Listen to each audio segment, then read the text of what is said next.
Got to give it up for Johnnie Jackson.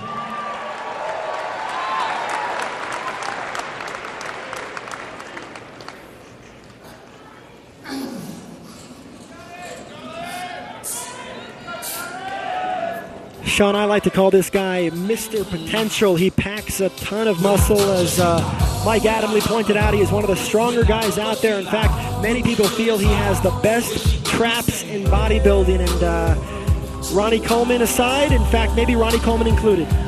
One of the few guys to continue getting second. You know what that does to a bodybuilder? It drives him crazy. It drives him to get in better shape. This guy was second in Toronto. This guy was second in Orlando. This guy was second in Dallas, Texas. This guy wants to make a name for himself. Tonight, his condition isn't what it was a couple of weeks ago, but he definitely deserved to be in the top 10.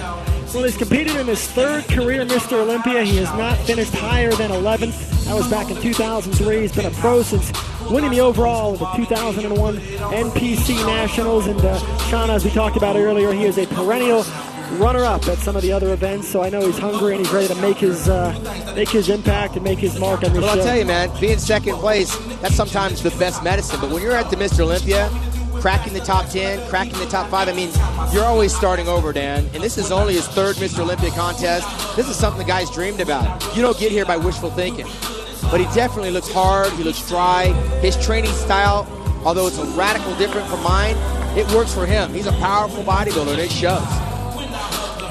Sean, do you find when you look around professional bodybuilding, I know you know a lot of the guys and you stay in touch with them, do you find that there's a lot of very differing styles in the standpoint of training? Yeah, you got to remember, Dan, everybody has their own journey to tell when they get to this Mr. Olympia contest. They diet differently, they train differently. Some guys train twice a day, others train 3 times a week, as Dexter Jackson. Johnnie Jackson has his own style, and it's heavy and it's hard, and he trains at Branch Warren in the heat in Texas where it's hot and it's humid. The knock on Johnnie is he needs bigger calves. He needs a little bit more thigh sweep to go with those upper traps that he's got. I mean, those are things that take years sometimes to develop. When you get to this level, it's not what you have, it's what you're missing. Yeah, you made a great point. In bodybuilding, it's often your glaring weaknesses that are the focus from a judging standpoint. Obviously, Johnnie Jackson has tremendous thickness through his pecs. His traps are tremendous. His back is very thick.